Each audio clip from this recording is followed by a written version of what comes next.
What's up, everybody? Yeah, good evening. Yeah, it's been a wild evening, wild day, I guess. Really wow, really, Hank Williams Jr. He's a great philosopher, isn't he? dude. You have no idea how many times that line has ran through my head. Well, and see, we've already had the interest is up and the stock market's down. I mean, that's been that way for months Yep, now, and now the old Mississippi River, she's a going dry. dude. It is the craziest thing I've ever seen in my life. Um, yeah, because it's a daily, it's almost a daily, at least mention on the cattle market report I listen to, just because it affects all the commodities and the feed and Yeah, and even what they're able to ship. It's costing them a lot more to ship it. But yeah, I guess your problem is that you can't even get them to ship grain. yeah, man. I mean, like Are there any grain elevators accepting grain right now? there's one that's where my driver's gonna have to go in the morning. To Dyersburg? Yeah, it's out past, a little ways past Yeah, Dyersburg. I was talking to your dad. I guess it was Monday. Yeah, I cut the last of my hay Monday and had come back by and filled up with diesel. I saw you come through, yeah, And he said, yeah, they were having to go all the way. to Booth's Point. Yeah. Um, You're It's- basically, you're a stone's throw from Missouri. yeah, I mean, a literal 9-iron from Missouri right there. Yeah. You're directly across the river from Missouri. Yeah. Yeah. So for those not in our exact area. it's about an hour and a half, around, I think an hour and 15, hour and a half, depending on how. So not too much worse than Hales Point. No, I mean, it's not bad, but the place, Hales Point is a new facility. I've never been to the one that Booth's Point. Never been Yeah. to there at all. But Well, you go the interstate, the bridge between Dyersburg, Tennessee, and I guess Crothersville, Missouri, that's the one you can see right there. Yeah. If you've ever crossed the river there. yeah, But say it's not a very don't- updated facility. I don't know, but I know, which I say they're slow, but they've been, I mean, mega slammed. Like, I'm sure if they're the only place open. they're the only place taking non-contract grain. Well, I just wonder, obviously there's, at some point the river could get too low for them, but I mean, like, is it, even conceivable? But, because that's my whole thing. I mean, I guess, because obviously barges are still making it up and down the channel, but obviously these facilities are located on the banks of the river, and they, Yeah. I don't know somehow how they're conveyor making that grain out to the barges. And I mean, I just don't understand the engineering and logistics and all that, how the corn and the soybeans actually go from in your truck to on a barge. Well, and seeing, I really don't know how the barges are doing it, because have you been down and looked at the river? I hadn't. I rode down there Sunday, and dude, you could just about walk to Arkansas. Like, it was the craziest thing I've ever seen. Like, the concrete on the boat ramp ends, and then there was like 10 foot of mud at the time that I went. I've seen it get down past the concrete on our boat ramp. When I say our boat ramp, for those listening, just the Richardson Landing. yeah, the Duvals, it's a public access boat ramp. The Yeah. Mississippi River right here, the closest one to us. Well, it's way past it now. Because like in the summer, well, with your dad and some of his buddies, we would go down there and catfish, jellyfish for catfish. They would always say when the river gets to about zero, which is always kind of confusing because there's different river scales, different places, whatnot. But Yeah. based on the Memphis gauge, right around zero, or even just a little under zero, which makes you think, well, that's completely dry if it's at zero. Well, no, it's just, I don't know. I guess I it's don't know based where on, I don't know if it's land level. I don't know. Yeah. some arbitrary, yeah. Because right now, what is it, negative 10? By the Memphis gauge. Supposed to go to negative 11. Yeah. That's what I saw. Like, it's still, because that's what, like, we're doing the Halloween, trying to kind of have some Halloween themes. Today I was thinking, I'm like, we're living in like a horror movie right now. Like this harvest has turned into like a horror. Like, we went from, going into it. That's what I told my wife today. I was like, this year is like shaving years off of my life. Well, and it's all like, you just never know. What year was it when it was like January before everybody got done just because it wouldn't quit raining. Oh, that was about 3 years ago. Was it like 18, 19, somewhere in there? Yeah, Well, that was terrible. Yeah, because it in all fall it would rain like every third day. Yeah. And so it started to get just dry enough where you could get in the field and then rain again. The month of December that year, we cut beans or something for 3 days. The whole month. Yeah. That was we cut. I remember our dads at Circle H, they finished, it was like January 8th or something. They were still cutting beans. Yeah. And finally got a dry spell. And it was, the whole time it was like, we need like a week and it'll be done. Yeah. And it just would not quit raining. That was terrible. And that's the thing. Like, I mean, you know, like I put this on Instagram today. Like, I didn't cut a single bean today. It was sunny. I mean, it was cold outside, but the weather was perfect. Like, I should have been able to absolutely hammer down. Beans were dry as a bone. My combine's loaded, grain buggy's loaded, big truck's loaded. Like, I have nothing to, which we were kind of messed up because my driver he was out of pocket, and I had to pick up my kids. So I was both of us were out of pocket. And the thing is, like, if we knew we could go down there, get unloaded, and be right back, that'd be fine. But like, Dad has he sent their driver, and he left at 11 o'clock, and he got back at 7 o'clock tonight. So I mean, that was going to Booth's Point, and see, they're going to start back putting in the bin. Man, I was scrambling. I mean, I called everybody I knew that had like a big truck. And I was like, man, and I was calling people. I was calling dealers to buy a trailer. I was like, man, I will buy a trailer. And I called even one of our local ones, and the guy was like, man, all I got is, and I was like, I don't even care what they look like. I was like, would you trust the like integrity of the trailer to haul? It's got tires that are yes. Like, I was like, will it make it? And the guy was like, I don't think so. So I was like, gosh. So that nixed that one. At least he was honest. Oh yeah. And but like everybody that I know that trucks, they're already trucking. You know, like I called several and they were like, man, I'm sitting in line right now. And so I'm picking up a bagger on Friday. I'm like, I am to the point of desperation. Like, I've got to, because I cannot leave them in the field. Like, I've heard some guys saying they're just going to have to leave them in the field. No, that's a bad idea. It's a bad idea because they pop out. I mean, they will pop out all over the ground. Corn, you know, you could leave corn like for a while. Yeah. If you had like 500 acres of beans and 500 acres of corn, and you had to pick, like, all right, I can only get one. If you had one bin, it's like, all right, what can I do? You're crushed. I mean, honestly, you probably would cut the beans and leave the corn. Yeah, because the corn, it'll hang in there better. Stay on the stalk, stay on the ear. It's not going anywhere. Yeah. I mean, because when corn gets good and dry, the ears turn down. So, I mean, most of your moisture is going to run out anyways. Sprout and whatnot. Yeah. But, so I've never used a bagger. I've always been like scared of the idea of using a bagger, but I can't put a bin up in 2 days. So I was like, all right, I'm gonna have to get a bagger, and so that's the position I'm in now. Okay. Well, and how much will that hold? I mean, I guess the bags. I talked to some good friends that they do a lot of it, and one bag, they're very obviously, but like I think a 10-foot bag they're 250 foot long will hold about 11 or 12,000 bushel in it. And they got a 300 foot long one, but he's got some, like I got to go to Mississippi on Friday to pick up the bagger and bring it in. And the guy that I talked to, he was like, man, I love it. Because I said, what do you think? I said, how is bagging them? I said, I'm just scared of that. And he said, dude, he said, I love the bagger. He said, I actually would rather use it than a grain bin. He said, but they had actually bought, I don't know, the guy that I talked to, I didn't know him. Somebody put me in contact with him.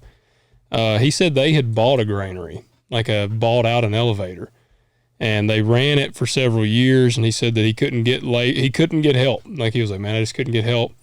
So he said they shut it down, but they still own it.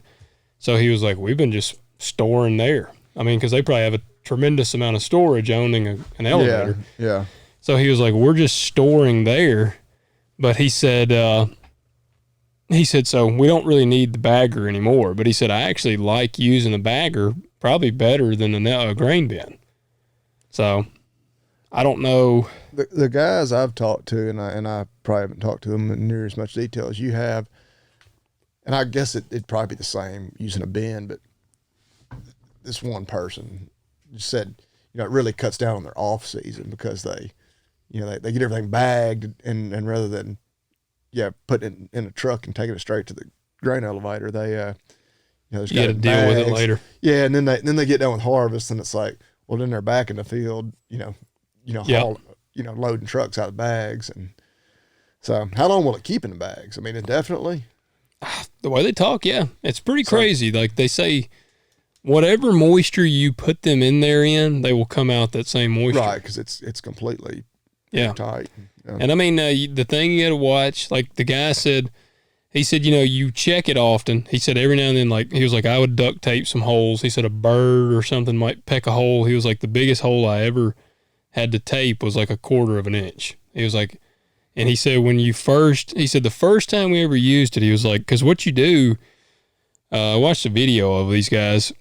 You like put it on the bagger. You pull the bag out about 13 feet or so, and then you lay a 2x4 on the ground, lay the open end of the bag on it, lay another 2x4 on there, and you screw the boards together so it like pinches it together, and then you roll it up, and you do the same thing on the other end. And so I was like, well, I said, what was it like? And he said, man, I'm not gonna lie. He said, the first time we ever did it, he said, I'll never forget. He said, we unrolled it because it unloads. It's got a little auger, some type of little auger deal that runs up in there and unloads it good. But he said when they opened it, there was water in it. And he was like, oh, shit. Like he said, dude, he said, man, my stomach, he was like, my heart sank to my stomach because he said we unraveled it and opened the bag. You could see water in there. And he said, that's going to happen every time. He said, for some reason, when you open them right there at the front, there's always a little water. And he said, as soon as you turn the PTO on the tractor, he said, you've already augered out that and the rest of it's dry as it was when you put it in there. Yeah. It's like, he was like, there's no oxygen in there. And he said, even if there's a hole, they're packed in there so tightly that no air can get in there. Well, I know people that, you see them, they put silage in them. And in the same way, silage needs to be, completely anaerobic or whatever environment to keep it from spoiling. And so that's what that was the exact word. They said is anaerobic. Well, good deal. Well, I guess we'll see. So it's going to be out by the bins. I'm putting it out there. Yeah. I was going to put it in Drummond's, but Dad was like, why don't you just put it up there on the ridge? He was like, you can put it out there because he was like, hell, worst come to worst. He was like, we might have to even use them. Because one of our friends, he said he has about 10 bags. So I got the bags, which there's different types of baggers. The kind that I'm getting, the truck, you can pull the truck up to it. You pull the trough out underneath the truck and you can unload, and it's got an auger and loads it. The kind that a lot of people have, you got to have a grain buggy or an auger that augers it into the buggy, and you pretty much just put it on a tractor. But to use that one, you have to take it to every field, and you'd have a bag in every field. And I was like, if I had 5 200-acre fields, that'd be nice. Yeah, but patch farming around here, when I finish where I'm at, I go to one more pretty nice chunk of acres, and then after that, it's 50, 55, 30, 35, 20. So it would be it would just be, it'd be 800 bushel in a bag. So you sound like me. I rolled the last of our hay today, and it was. I thought I saw you go by. Yeah. Your baler is what size is that baler? It's a little smaller than this one out here. Yeah, it's not as big as it's not the biggest John Deere baler. Okay, I saw a tractor go by, and I was like, I wonder if that was Bobby Lee, but the baler, I was like, I don't know what kind of round baler he has. Yeah, that's it. See, I've got a lot more tractor than I have to have for that baler. Heck, you could probably pull that baler with half that horsepower, but Yeah, I think I baled 6 fields today for a total of maybe, I'd have to measure it like maybe 12, 15 acres. Total? Yeah. Yeah. How many rolls did you get? Not enough to have even made it worth my How many rolls did you get off of that? 6, 6? which that was extremely short. But I cut because, like you talking, it's cold this morning. We had a killing frost this morning. It was about 27 degrees. Which, talk about that, because I looked it up. I was like, this is early, and depends on if you're looking at Memphis, Tennessee, or Jackson, Tennessee, which are kind of the two closest, and Jonesboro has the first frost date for all those areas. Yeah, we're about 10 days to 2 weeks early on our first frost. Most years we'll get a little frost, here or there. Yeah. Well before we get a freeze. So now this year we never even had a frost. We just went straight to a freeze. It did. Yeah, we had to winterize everything the other day. Yeah. I guess Monday night may not have quite froze, but we had frost. But yeah, this morning it was, of course, there was no wind. It was a clear night. Yeah. I was checking cows early this morning, and yeah, it looked like it snowed out there basically on the pastures. But yeah, anyway, so I knew that last cutting was going to be short. Plus, we had been super dry, and but I was just getting all cut. It's like, well, whatever it is, it is. But yeah, yes, some of it. Well, as I was baling it, I was like, some of this is about them 30 and 40 bushel corn acres you have. It's like it's probably worth the wear and tear on the combine and the fuel. Well, then in other spots, it's like, okay, it's decent right here. Yeah, but no, I think those same farms. First, well, I probably got it here. I think I probably had about 40 rolls overall. That same acreage. Well, that's what I was thinking. Don't you typically shoot for 3 to 4 an acre? 3 to 4 rolls an acre? I'm trying to think. Yeah, that's probably pretty reasonable there. But I don't know. This may be my wrong notebook. But anyway, yeah, I was in my head. Of course, I was filming for you two. I was like, if I got 10 rolls, like I'd be happy. About half that. Yeah. Dang, man. Yeah, that's tough. Of course, you could tell I hadn't been running long, and I was like, yeah, it isn't gonna turn out near like it should have. Yeah, my first cutting, I had exactly 40 rolls on that exact same acreage. And my second cutting, I had more than that. So yeah, the third cutting ended up being non-existent. But yeah. Killed by the. If we could have gone a couple more weeks before having a frost, it'd have been better. Did you have Johnson grass? It's not growing much this time of year. Yeah, it was just kind of mixed grass. Are you scared of it? Because I cut it before it frosted. Okay, you got it cut. Yeah, and I didn't fertilize it after the second cutting. Where you'll get into the nitrate or the cyanide toxicity is if you've thrown a lot of nitrogen to it, it makes it a lot worse. Yeah. And then if it is drought stressed, which, yeah, very well may be this year, although we've caught a couple of rains here and there lately. But yeah, if you've got, say I had fertilized it, and then that first frost hits it, which there's a period of time you can wait, and it's not very long, just a few days, and the prussic acid levels or whatever drop. Yeah. So that's what I'd always heard, like, yeah, if after a certain time they were okay, but I know, like, they say, like, immediately following it's poisonous. And I don't know in hay, I should know as a veterinarian, but like if you're grazing, you got to be careful. Like if you've got like a bunch of Johnson grass in a pasture, and you turn them in there right, a morning after it frosts or something, you could get into some trouble. But I don't know, you don't hear about it too much around here. Which Johnson grass doesn't last in pasture; they graze it out. Yeah. I did turn some cows into it, some new pasture, about a week and a half ago. But I thought about that. I said, well, so that they're going to immediately eat the Johnson grass first. Any Johnson grass in here will be gone long before we get that frost. Because I was looking ahead, so I do at least keep that in the back of my mind. And I've got one pasture on the farm that I hadn't actually even driven in that pasture in probably a month. But it always has a bunch of Johnson grass, but yeah, I just will not let them in there until probably at least another week or so. But anyway. Well, I tell you, Johnson grass, surprisingly, flows through a combine like butter. Yeah. I don't know why it is. Like, because you get into grass, man, if you get into a grassy area, when it runs up in there, you can hear the combine. It's like, like it sounds like you've run like a log in there. Well, and especially if it's, which y'all will get better for y'all now that we've had a freeze. It helps when it's dead, yeah. Dead. But like it's still. All that, y'all got a lot of like signal grass, I bet. Some of that, and it's where, like the farm that I'm on now, there's none. It's super clean. But up on the front of it, it was still pretty wet. Where we got it bad is when we were planting in the wet.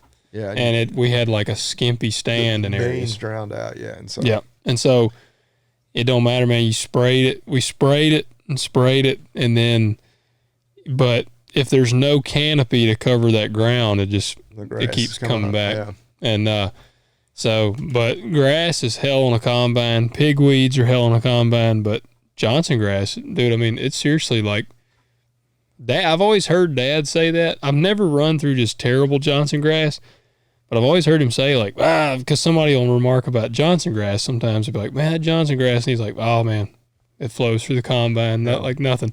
And it really does. I don't mind Johnson grass at all in my hay fields. I know growing up when like our dads had a lot of Bermuda hay and some of it was baling for horse quality. I didn't like to have a lot of Johnson grass in there, but for cow hay, it's fine. Yeah. I welcome it. But. Well, then I was thinking too, so I did hear this year there was some guys that their corn was like so bad that they actually did not put a combine in it.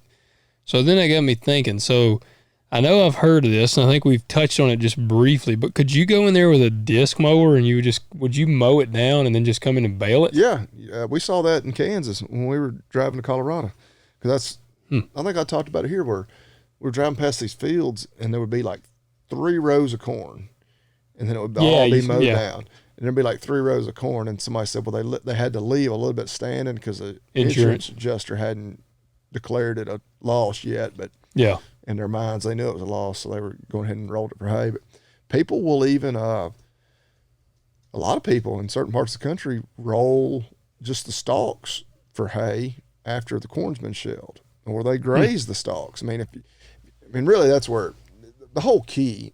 Baling hay is not very efficient. Baling corn stalks, if you're in an area where you can just graze it, I mean, let the cows do all the work. That's the way to do it. It's crazy to me they would eat them stalks. Yeah, they don't. And of course, I think the leaf is really where they're getting, and there's not great feed value to it. Yeah. But there's some, and then they'll pick around at the grain too. I know a lot of those guys, they'll have to keep like protein tubs out there for them because it's not very high protein, and they'll watch the manure real close, and as long as they're still seeing a little bit of corn in the manure, they feel like they still got good feed quality. But hey, a couple of months ago, and I don't know, I may still wish I had done it, I thought to myself, I was talking to both our dads, I said we might want to roll some corn stalks just to see, just to have them, and I don't know if a lot of those guys grind it, or anything, or they just feed it straight. I take it back. I have seen people like on YouTube that are just feeding corn stalks. I don't know. Our cows are spoiled on good grass. Oh, dude, they won't even, like even my bulls out here, they've even got ruined. I mean, like if I put a roll out, like I'll just go get a roll. And if I put a roll out there that's like not quite up to par in their mind, they just won't eat it. Wow. Like they'll like eat a little bit and they're like, yeah, and then they just bawl at you. Like you'll be out there. So they're like horses. Middle of February they won't do that. Because in the last couple of years, our dad's had a bunch of old hay that had gotten rained on. It was 2 or 3 years old. Like I put it out there, and I knew we were gonna be short, and they just look at you for about 2 days. Finally, you have a few of them that start picking on it. I'm like, y'all got to eat that up before I can give you something else. You should have seen the roll that I put in here for the goats last week. Like, guess it was, I give them hay year round. But like, man, I had gone out there, dude, this was a roll. Gosh, I don't know how old it was. Like probably, it was one of those that was like, disintegrating up underneath some trees. It was probably, I bet it was 10 years old. It probably wasn't that old, or it wouldn't even. I mean, But I mean, I fed some to cows where, you can't even pick it up. No, yeah, that's how this was. When I tried to pick it up, it like fell apart at the bottom, and it was dark and stuff. So I had to kind of scooped it up out of there, and I put it in there for the goats, and I just dropped it over in there, and they goats, they will eat nearly anything, but they were like, even this, they were like sniffing it, and then they would just look at me. And I'm like, you're a goat. You're going to have to eat this hay. And they did. Well, I'm surprised. Sometimes I'll get some of that hay. I got some from a friend of ours. They just gave. They're like, man, I've been sitting there. Like it was a pain because I had to haul it home. And it was just like it was falling apart. Yeah, it was like half of remember, it. Did I see half you? of it won't even, like, by the time you load it and unload it, you've lost. and you probably already a third of it's gone. On the road. Before you even load it. It's just rotted. Yeah. But then you get it out there in the pasture and they eat it up. And you're just like, well, I'd lost money on that bet. Yeah. I think I remember seeing you going down the road with some like. But yeah, like people say, it's better than snowballs. Yeah. So they'll eat it. Yeah. Well, like I said, you get hungry enough. Yeah. And I feel like I've got pretty good quality hay this year, and 80% of my hay has been stored in a barn. So, which we had some hay stored in the barn last year. My cows aren't used to that. So, but, I don't know. Hopefully what we may have lacking quantity will make up for in quality. Yeah, you need to, it sounds like you need to start them off with the shitty stuff. I'll always do. Yeah. And two, it's because we start calving in February, and I'd rather them, assuming we're starting to feed hay probably in December, I'll feed them the lower quality stuff there first. That way, one, they don't get spoiled, but two, when they're calving and they're starting to lactate, they're getting good. Yeah, better quality feed then. Yeah, that makes sense. Well, like I said, man, this is for me. I guess what I'm looking at is, like I said, I've got to put a bin up. That's kind of the realization that I've come to. And the guy that I talked to today, that's what he said. He was like, man, this is an issue. This has happened more than one, not this low, but it happens pretty often during harvest. They get so slammed that we start running into this. Well, and our buddy Lee that we mentioned, it seems like just about every episode that, works with Cargill, and, he's a big believer in that. And he says, every farmer, he said one of the mistakes they make, though, and it's kind of like we're talking, they just want the bins for logistical purposes. Just so they can have somewhere to keep on rolling. Yeah. But he's, of course, he'll tell you that the biggest advantage is, your marketability. Now you can contract grain for February if you want to. January, during times when maybe a lot higher basis or whatever, because they're not overwhelmed. Yeah. And they'd rather take delivery during those months or whatever. So lots of different advantages to having on-farm storage like that. Yeah, it is. And I mean, that's the thing, like, I get with the bags, I won't be in a situation quite where it'll really mess me up in the off season, just because, realistically, because I'm still going to haul. Because like I was explaining today to some people I was talking to, I've got to have some income. I've got some grain checks now, but I need more to pay bills. So like I can leave a little bit in the bin or in the bags, but like overall, I've got to sell most of my grain to pay bills. Yeah. And so like I need the cash now. But the thing, like with the bag, I mean, you are essentially setting yourself up in a situation where you could gain, $1.50 per bushel. And, I don't remember what they figured up. Like, if you have the purchase of the bagger and the bags, like, I think probably 20 cents a bushel, 20 to 30 cents a bushel, kind of is what they figure maybe on your cost. So, I mean, that's still $1.20 you're gaining on there. But like I said, on my time wise, I'm only going to probably maximum, I would say I'll have 2 bags full, and that'd be 20,000 bushel or around that 22,000 bushel range. I mean, that's 20 truckloads or more.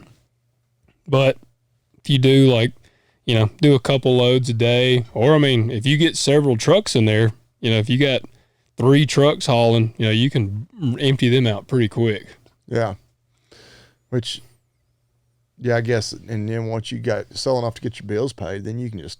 Then you could sit on it there. Yeah, and just, oh, okay, it's good and dry. I can get in the field today and I don't have anything else going on. Yep. I'll haul a load. Yeah. Which that's probably, from a marketing standpoint, not the way to do it. Yeah. Don't haul it. Don't sell it today just because it's convenient. But well, like, let's see, like right now, I mean, it is always a pretty big difference. All right. So on the cash bid right now this is just CGB. I got the app pulled up. Like right now, it's $12.62 cash bid. The basis is absolutely terrible, but it's a negative $1.10 basis. So 12.6. So you'd get 11.52. No. The cash price is the future is $13.72. Okay. And so the basis is negative $1.10. Okay. So yeah. The 12.62 is figuring in that negative basis. Okay. Yep. That's today. Yep. Well, all right. If you were going to haul them in February, it's $14.01. So another $1.40. Yeah. And that's on your beans. Corn today, which, I mean, well, there might be a few people hauling corn still, but $5.62 today. February $6.93. March nearly $7, $6.98. Yeah, another $1.40 basically. Yeah. Yeah. So I mean, and $1.40 a bushel on a trailer load. Like if that's 1,000 bushel, that's an extra $1,400. If it's corn, you might have 1,200 bushel. That's That's almost $1,700 a truckload. If you did 20 truckloads, that adds up pretty good. Yeah.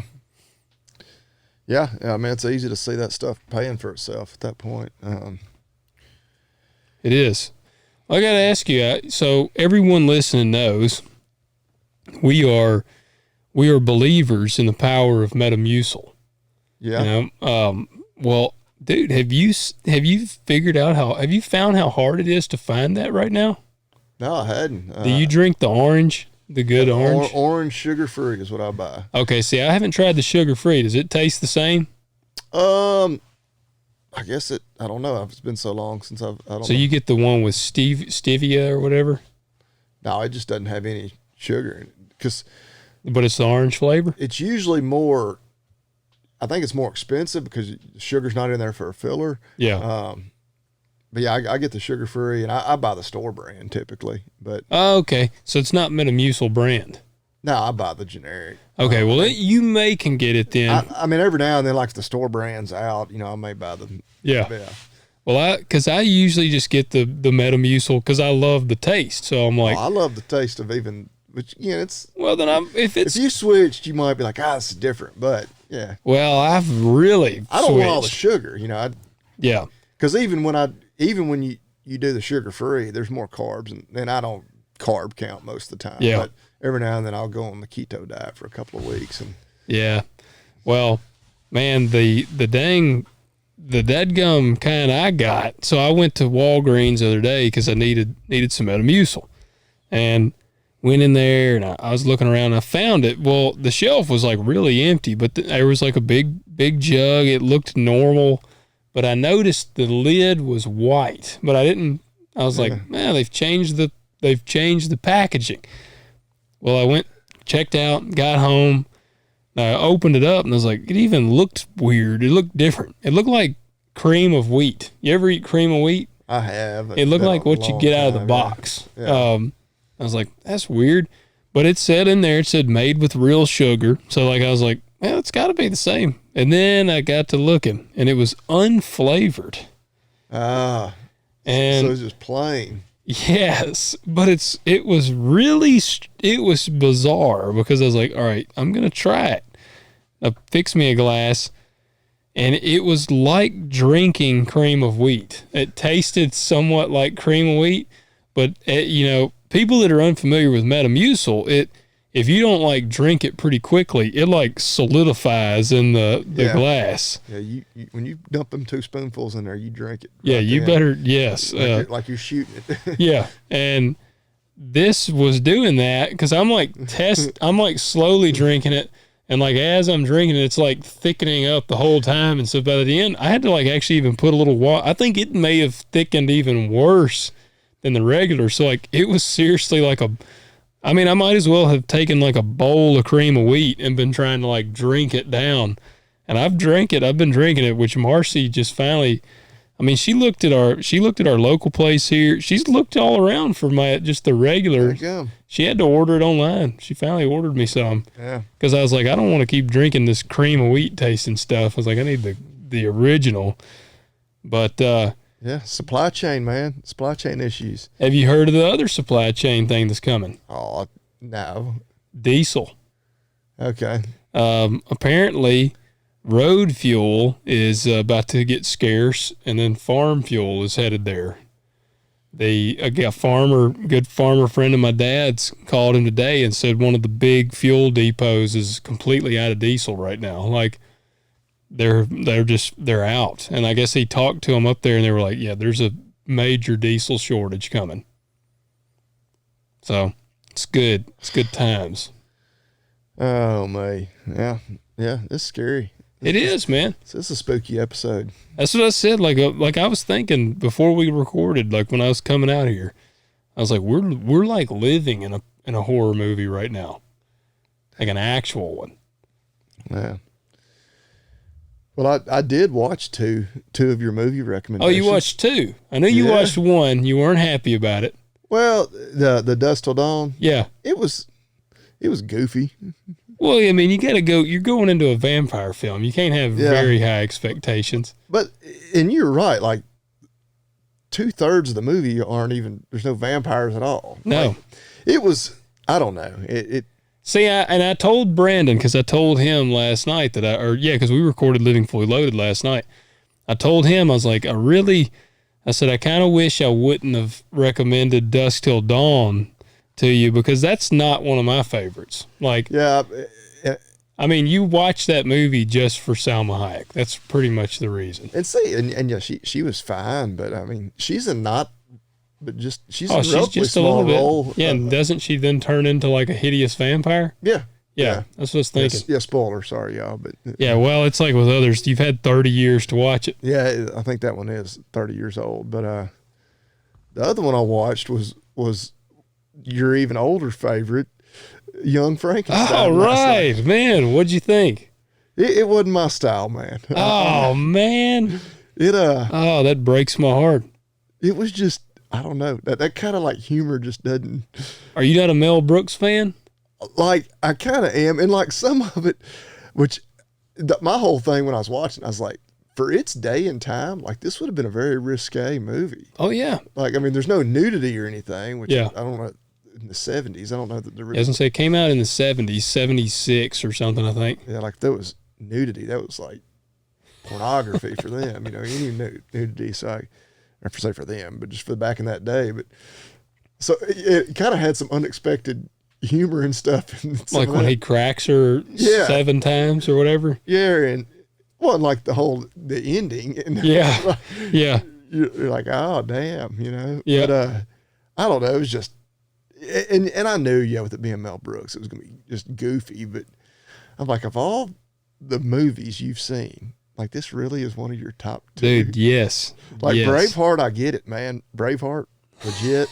I can't argue with you for a second, but I don't know that Young Frankenstein would make like my top 200. Oh man, no, dude, yeah, that one's right up there for me. Like I don't know that I'll ever watch it ever again. That is, and not that I hated it. I'm just, if I have 2 hours to sit down and watch a movie, I'm sure I can think of something better. What about, man, I'm trying to think of any on that plane. Man, yeah, because I love Young Frankenstein. That's my stuff. Yeah. What about Blazing Saddles? So I like Blazing Saddles. I can't remember the last time I actually, like I can think of all kinds of scenes. Yeah. It's one of those that don't know that I've ever watched it beginning to end, but I've seen bits and pieces of it. Yeah. Probably enough where I've seen it multiple times, but that's one I need to sit down and actually watch the whole thing. Yeah. Yeah. I had a poster, I think I used to have in here of Young Frankenstein. Oh, I've got the book. I got 2 copies of it on Blu-ray. Yeah, it's like It's right up there. Yeah. But I'm also a Gene Gene Wilder fan. Like I'm a big Gene Wilder fan. Like I liked him. He was, I mean, in a bunch of movies. There was one he was in where he plays like this, like Jewish guy that's in the Wild West, and it was really good. But yeah, like I'm a Wilder fan. Yeah, and he's good. He's not bad in the movie at all. But it was just, I don't know, it just wasn't my style. Oh man. But I was like, all right, I've made it about 30 minutes into it, and I was like, okay. And I was like, well, now it's like I'm committed. Like, you know that inspired an Aerosmith song? What did the Young Frankenstein? Young Frankenstein. Is there an Aerosmith song you can think of that would? There's a prominent line in that movie that inspired a very famous Aerosmith song. What was it? Walk This Way. Well, I was going to say that. Yeah, when Igor, when they're at the train depot, and he's like, walk this way, and he steps down and hands him the cane. Yeah, he doesn't mean follow him, it means, Yeah, walk. They said the guys from Aerosmith had gone to see this in theaters, and they liked that like part so much that they went and wrote Walk This Way. Okay, yeah. And I'd even forgot that exact line. Yep. But no, I remember it. Yeah, they're well, I can tell you any of the lines you need to know. Yeah. Well, like that's what, if I've thought about this, if something. I thought it was going to be something to do with the way Frankenstein was walking. No. If there's something like I've thought before, if we had some sort of collapse and all of our film and books and stuff were lost, there's certain movies that I could go to them and be like, I can rewrite this screenplay. We can make this one happen. And Young Frankenstein's one of those. I could pretty well sit down and write out that movie from front to back. Yeah, I mean, it wasn't terrible. I mean, it was funny, but I was just like, I could list movies for days that I would. So what's your next? You got to watch another horror before Halloween. What's your next go-to then? I don't know what I would go with. Probably have to go back to just one of the classics, like A Nightmare on Elm Street or something like that. Yeah. See, those are some of my least favorite. And I mean, I say that just because, like, I don't even know that I can tell you the plot, even though I know I've seen Nightmare on Elm Street. Yeah. But just a classic, Yeah. Do you watch much of the Friday the 13th? Have you seen those? I feel like I have to have but yeah. Was that Jason? Yeah. Yeah. I mean, I'm obviously familiar with that character. Yeah, some of the one of those. I just say, all right, yeah, we're just in the tradition of Halloween. We're gonna sit down and watch it. Yeah. That or was it Child's Play? Chucky. With the Chucky dog. Yeah. I don't know that I can. Those were pretty stupid. Yeah, those were stupid. Those were all like the 90s, yeah, like horror movies. Did I tell you about the new Texas Chainsaw Massacre? You mentioned it because you asked me if I had seen it, and I know I've not seen the new one. But did I tell you how political they made it? Seemed like you mentioned something. What I may have, I can't remember, but they, like. It doesn't surprise me. I mean, I quit watching it in the first 15 minutes. Like, the group of heroes or whatever, the guys that it's following it's like maybe two women and a dude. I was immediately annoyed with it, so like I don't hardly remember anything but about the characters besides the fact that the girl, she was like scrolling through her phone and her shirt, the breeze had kind of blown it open and she had like a gunshot scar. She apparently had been a victim of gun violence. And like on her phone, it was like all this anti-gun stuff she was looking at.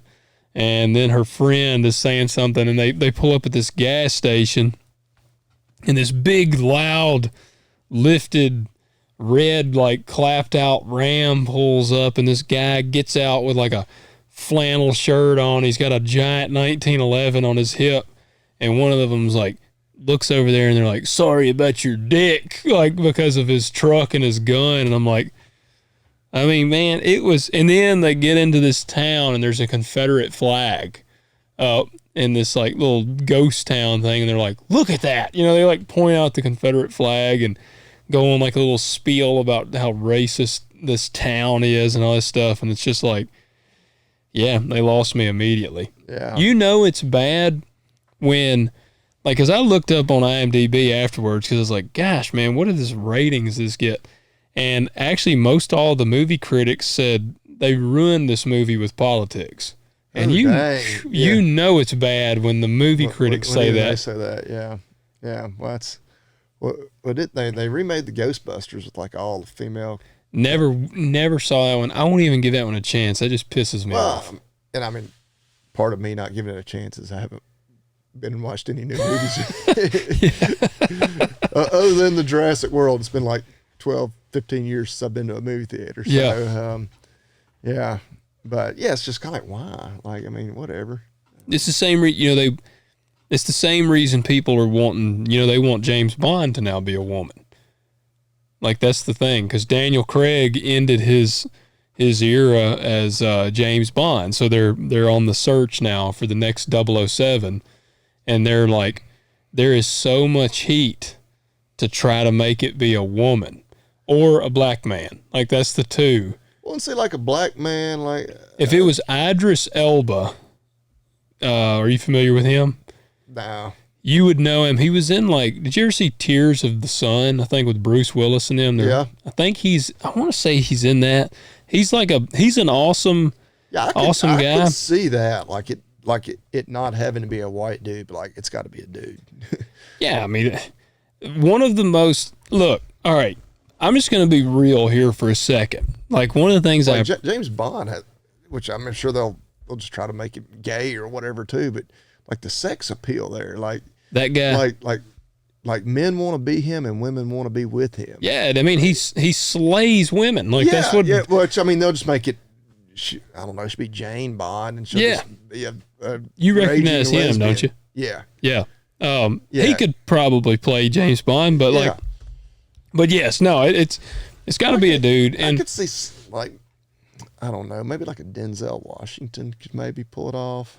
Maybe he's maybe because did you ever see American Gangster?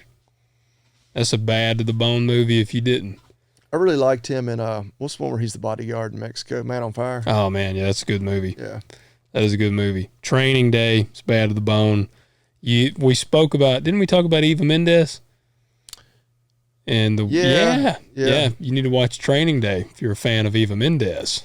Yeah, you see. Seems like I've probably seen that one, but I think you see quite a bit of Eva Mendes in that one, if I remember right. All right. Make a note. Yeah, write that one down. But yeah, that's kind of the thing they're wanting to do with. I know now they're on the search for the new James Bond. Yeah, it's just so ridiculous. I mean, Netflix takes it to a whole nother level, but I guess all those, production companies or whatever do. They're politically, or they say it's politically correct. I don't even know what that means. I mean, like that ain't even politically correct. It's just being tried. It's the woke Olympics. Everybody's trying to be woker than the wokest, and whatever. Yeah, it's ridiculous, man. Now there is a new Ghostbusters out that's supposed to be pretty good. I haven't watched it yet. Like does Ghostbusters qualify as horror? Or is that just comedy? Yeah, that's a Halloween. I mean, dude, all the Ghostbusters. Then as a kid, like I wore those out. Like we've got those. Like this is, I don't know, maybe it's past statute of limitations. Like my mom would always like record it when it would come on TV, like with the VCR. Yeah. So we gave like all kinds of old John Waynes and like just on the blank VHS tape, we got like a sticker on there. It's like Ghostbusters 1, 2. Yeah. I don't know. I love the Ghostbusters. No, those are great. No, when I say like for me, Halloween films would just be like that. I mean, that supernatural. It's kind of got that theme in there. But it could be comedy. I can't believe I even thought of didn't think of Ghostbusters. Oh, I love the Ghostbusters. I know we have not mentioned that one at all. Talking about this, but that is a good one. I can't even remember all the different. Which one was which. As far as the first one is because I actually let Emerson and Levi watch we've watched. I don't think they've seen the second one yet. The first one is when it's Sigourney Weaver, and the thing is in a refrigerator. You remember, like the gargoyles come to life. Yeah, that's where we saw. I'm pretty sure. Well, maybe not. I was gonna say that might be the one we saw when Marcy and I were on our honeymoon in New York. They showed us in a building, and he was like, "That's where they filmed Ghostbusters." One of them, but I can't remember it because the second one they fight the Stay Puft Marshmallow Man. Yeah, is that the one where because they've rid the city of all the evil spirits, they're kind of out of work and they're doing like birthday parties and they're kind of washed up and people hate them. Yeah, they're told to think. You remember? They tell them, they're like, think of the least scary thing you could think of. Oh, yeah. And that's when this big monster. Marshmallow Man, yeah. Yeah, and he's like, it's the Stay Puft Marshmallow Man. Yeah, that is a good one. That is a good one. Both of those are solid. But the third, not the one with the chicks. There's a newer one than that. And I think Dan Aykroyd and Bill Murray show up in it. Oh, really? Yeah. That'd be cool. And what was the black guy's name? Oh, gosh. I can't even remember his name, but the guy that played like Egon or whatever, you remember the other one? Spiegler, the tall guy with the glasses? Yep. He died in real life. So I have not watched it, but I heard they do like a cool thing with him where they like his ghost is in that one or something. Okay. So they kind of bring him back in it too. Like it's supposed to be pretty neat. But now, and I'll tell you a horror that you did watch. You watched Stranger Things. That falls into the sci-fi horror. Yeah, I enjoy that. My wife couldn't get into it. Like she quit watching after the first season. Yeah. No, I really enjoy Stranger Things. Are you fully caught up? Yeah. This most recent season was the most horror season to me. Yeah, it's because some of it's kind of sci-fi. It definitely gets further and further away from anything even remotely realistic. Yeah. It seems like with every season, but no, I enjoy it. Enjoy the heck out of it. Like it got pretty brutal there this season. Oh yeah. Some of the deaths and things. Oh yeah, and it's kind of like the whole Cold War aspect to it too. That all that stuff kind of fascinates me. Yeah, what's the book? 1984. Didn't you read it?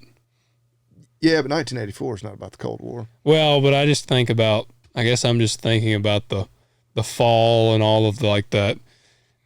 Well, for some reason I relate the Cold War to like a post-apocalyptic feel. Okay, yeah. It I don't know. I got. What was the FX TV show, The Americans? I never watched it. Was it pretty good? I don't think we ever finished it, so I guess I can't say it was that great. But no, it was pretty dang good, and it was all about KGB spies that were living in the U.S. Pretending to be U.S. citizens, and kind of all the conflicts. It was pretty dang good because, of course, I was too young to realize what was going on. When we were in the Cold War, I guess I was alive for it, but because when did that was 80 what?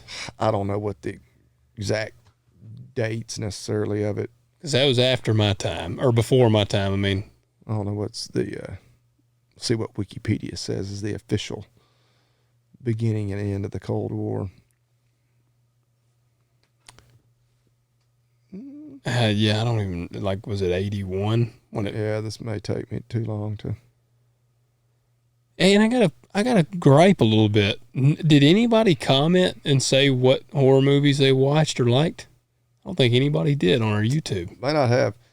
This actually says even began pretty much right after World War II, and the final years were like 85 to 91. So dang, it went that long. Yeah, I guess because it was. I mean, I don't know. It wasn't like a traditional, war combat, but yeah, it ended. You were born in 90 or 91? 91. Yeah, it ended the year you were born. So yeah, you probably don't remember.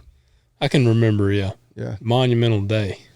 It's like what was Chuck Norris was born, and like a day later, World War II ended or something like that. Yes. Yeah. I don't know if that's factually correct, but I've seen the memes. Yeah. I'm like, coincidence? I think not. Yeah. Oh, dude, the Chuck Norris memes are great. It's like when he does push-ups, he doesn't push up, he pushes the earth down. Yeah. Those are solid. But yeah, man, no, like I said, look, we want to hear from people. Oh, and actually speaking and we of, understand like the horror doesn't maybe necessarily always tie in with the ag theme, but next week's will, where we've kind of had this one in the works for the last 5 or 6 weeks, because it definitely has a Halloween spooky but ag theme to it. So yeah, I've actually got to do a little homework. Yeah, I do too. This week to research it a little more, but that should be a interesting topic. And we got some listener. We had actually looks like 2 people. Yeah, we got 2 people that have wrote in, but we'll dive into that one. Yeah, it may not be. We'll see how we are next week, because we do got a pretty interesting. Yeah, that topic. Like I said, I got to do my homework before I can really speak intelligently on it at all. But I feel like we'll have to get right down to it in that one. Yeah. We'll have to give a brief harvest update and then dive into it, because that one could go on. Yep. Well, you got a company? Let me start off with 2 words. Made in America. That's our official intro now Yes. for this segment. Thank you, President Biden, for your 2 words. 2 words. Yes. Made in America. Made in America. You got the company? I can do one. Do one, because I don't think I have one tonight. I do, and this is one I'm kind of embarrassed or disappointed myself for not having this one sooner.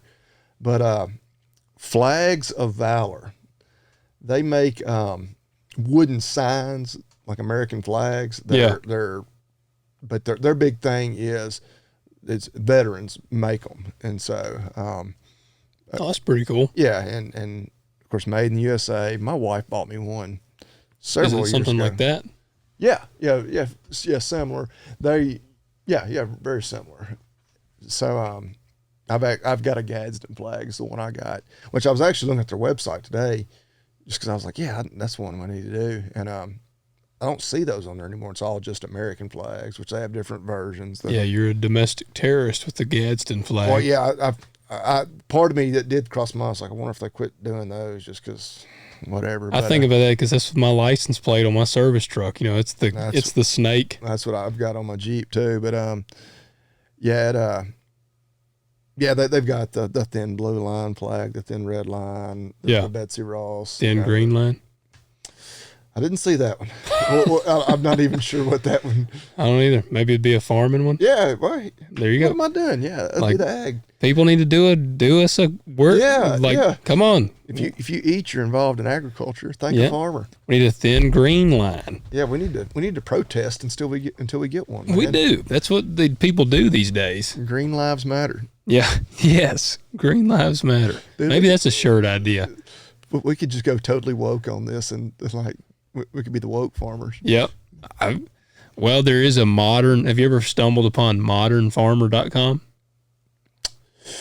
Was this the one you were talking about that had like the was it potato, or what was not potato, with the gay farmer? Or maybe I'd heard about that somewhere else, but yeah, there was what was it? I can't remember. It was like a farmer, like it's almost like the Hooters calendar, but with farmers. And like they were all nude, I think, but it was all, of course, they were all like strategically holding, a pumpkin or something.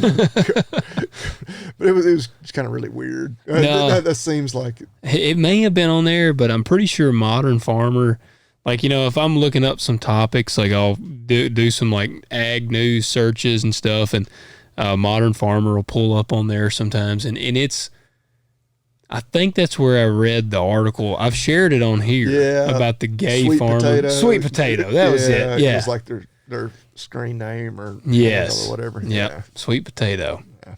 Whatever. Yeah. I mean, yeah.